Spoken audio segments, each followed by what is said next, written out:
Namo Sang Hyang Adi Budaya, Namo Buddhaya. Kembali saya akan membawakan renungan harian yang saya ambil dari buku Buddha Wacana. Suatu ketika, Sang Bhagawan tinggal di dekat Vesali pada sebuah rumah di dalam rimba. Dan pada waktu itu, Brahmana Karanapatalin sedang membangun sebuah rumah untuk Licawis. Karanapalin melihat Brahmana Pingiyanin mendatangi dari kejauhan, dan ketika datang mendekat, ia berkata, "Terpujilah, datang dari manakah yang mulia? Pingiyanin pagi-pagi begini." "Aku datang dari hadapan Pertapa Gotama. Bagaimana pendapatmu tentang kesucian, kebijaksanaan Pertapa Gotama? Apakah engkau berpendapat bahwa beliau seorang yang bijaksana?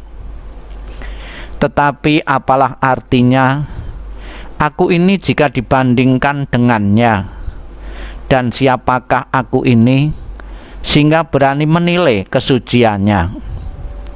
Tidakkah hanya orang seperti beliau yang dapat menilai kesucian kebijaksanaan beliau? Sungguh tinggi pujian yang engkau berikan kepada Pertapa Gotama. Tetapi apalah artinya aku ini jika dibandingkan dengannya? Dan siapakah aku ini sehingga berani memuji Pertapa Gotama?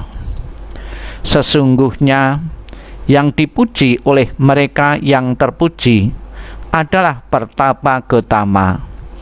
Beliaulah yang tertinggi di antara para dewa dan manusia. Tetapi kebaikan apa yang telah engkau lihat pada dirinya, sehingga engkau memiliki keyakinan seperti itu terhadapnya? Bagaikan ketika seseorang benar-benar terpuaskan dengan suatu rasa yang lesat dan tak menginginkan lagi rasa asin yang tidak lesat, begitu juga ketika seseorang mendengarkan dhamma yang baik dari Sang Gotama secara keseluruhan, ia tidak menginginkan lagi ajaran orang lain, orang banyak, para pertapa ataupun brahmana lain. Bagaikan seseorang yang telah dikuasai oleh kelaparan dan kelemahan menemukan sepotong kue madu, dan ketika ia mencicipinya, ia akan menikmati rasa manis dan lezat. Begitu juga ketika seseorang mendengarkan dhamma yang baik dari Sang Gotama secara keseluruhan, ia akan menikmati kebahagiaan dan ketenangan batin.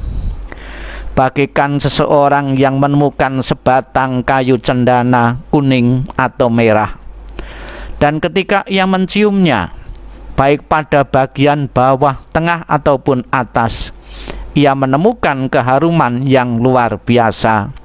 Begitu juga ketika seseorang mendengarkan dhamma yang baik dari Sang Gotama secara keseluruhan, segala kesedihan, duka cita, penderitaan, ratap tangis, dan keputusasaan secara segera tersapu habis.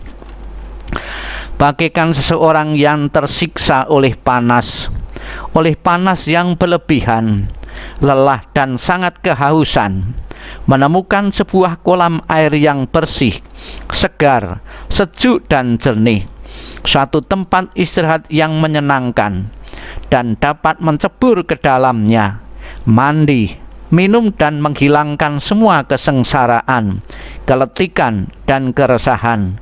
Begitu juga ketika seseorang mendengarkan dhamma yang baik dari Sang Gotama secara keseluruhan, semua kesengsaraan, keletihan dan keresahan akan lenyap seluruhnya.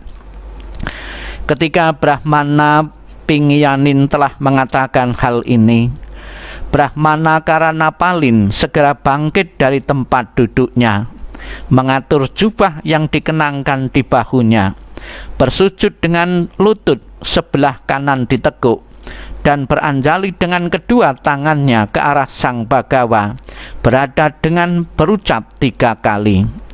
Sujud sembah kepada Sang Bhagawa, Buddha yang maha mulia, Buddha yang telah mencapai penerangan sempurna. Sangat hebat, Pingyanin, benar-benar sangat hebat, bagaikan seseorang yang seakan-akan telah menegakkan sesuatu yang telah tumbang, memperlihatkan sesuatu yang tersembunyi, menunjukkan jalan kepada orang buta, membawa sebuah pelita ke dalam kegelapan, sehingga mereka yang bermata dapat melihat. Demikian pula engkau telah menerangkan dhamma ini dengan banyak cara. Aku juga akan menganggap Sang Gotama yang baik, Dhamma dan Sangha sebagai tempat pelindunganku. Anggaplah aku sebagai seorang umat awam yang mencari pelindungan mulia saat ini sampai selama-lamanya.